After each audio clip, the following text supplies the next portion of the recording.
सर्वप्रथम सर्वांचं खरोखर मनापासून आभारी मी की 28/7/2024 रोजी पतंजलीमार्फत सहयोग शिक्षक म्हणून सन्मानित करण्यात आलं आणि त्यानिमित्ताने 1ली ते 7वी आमचा असा ग्रुप आहे आणि संध्याकाळची वेळ रात्रीची वेळ असल्याप्रमाणे साधारणतः सर्वांना येणं शक्य झाले नाही, परंतु सर्वांचे प्रतिनिधी म्हणून ही लोक आलेत. तर खरोखर मी सर्वांचं खूप आभारी आहे. सर्वांचं प्रेम मला खूप सुंदरता मिळते, असं सर्वांचं प्रेम असतं. आमच्या विद्यार्थ्यांच्या वतीने रवींद्र पाटील 2 शब्द. नाही मी नाही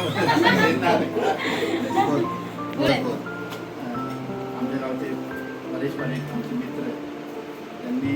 त्यांचे खरोखर कौतुकच करायला पाहिजे, कारण ते यूट्यूबवर बघून शिकल्यात आणि आता ते सर्टिफाईड झालेत पतंजली मार्फत. त्यांचे खूप खूप अभिनंदन. सरस पाटील 2 शब्द बोलतील.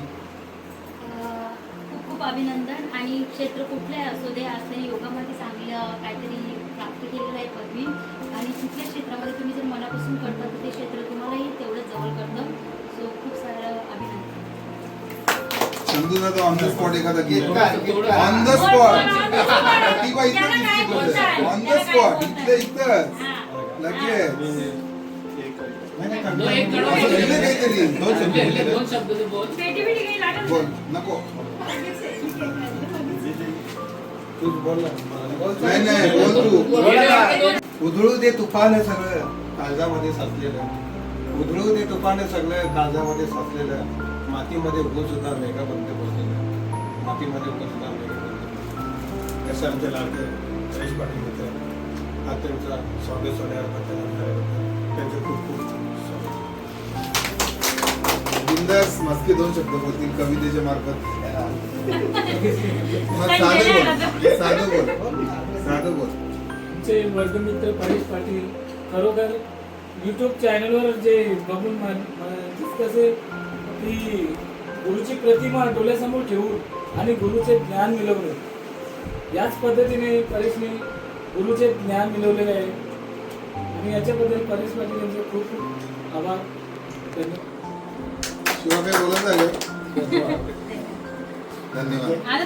मित्र परेश पाटील यांनी म्हणजे आम्हाला खूप चांगली संधी उपलब्ध करून दिलेली आहे, कारण याच्या अगोदर पण भरपूर योगासाठी इकडे तिकडे जेवण ठेवलेलं आहे बऱ्यापैकी म्हणतात, कारण भिवंडीला आमच्या कामामध्ये पण केलेलं आहे. पण बराच गॅप आल्यानंतर काय करू योगाला मी कर्मच नाही. मग परेश पाटील यांनी म्हणजे आम्हाला एकदम चांगला प्लॅटफॉर्म निर्माण करून दिलेला आहे. आणि त्यांनी मेहनत पद्धती घेतलेली आहे. कारण ते जवळजवळ 3-4 वर्षापासून ते योगा करतात आणि आता तर त्यांनी म्हणजे खरोखर म्हणजे सर्टिफिकेट म्हणजे ते परीक्षा पास होऊन योग शिक्षणाची पदवी मिळवलेली आहे. त्याबद्दल त्यांचे खूप खूप अभिनंदन. आणि त्यांनी अशीच प्रगती पुढे करत राहावं आणि त्यांची नियुक्ती योग पतंजलीच्या जो हरिद्वारला जे त्यांचं प्रशिक्षण केंद्र आहे तिथे जाऊन त्यांनी ते सगळे कार्यक्रम करावे ही काय माझी शुभेच्छा आहे. धन्यवाद. नमस्कार, मी ओंकार पाटील. मला अजून आठवते कोविडमध्ये नाना आणि मी आणि नानी आम्ही तिघं मिळून योगा करायचो. मग स्टार्टिंगमध्ये कोविड झालं, त्यानंतर नानाने यूट्यूबमध्ये योगा बघायला स्टार्ट केलं. तेव्हापासून त्यानंतर नानाने अजून प्रॅक्टिस केली. त्याचा असलेला फल मिळावे. त्यावेळी मला अजून एक दिवस आठवत नाही का जेव्हा नानाने योगा नाही केला. ही सर्व नानाची प्रॅक्टिस आणि याच्यामध्ये. तर नाना कॉंग्रॅच्युलेशन, खूप चालायचे संस्कार आहे ना पोरांना.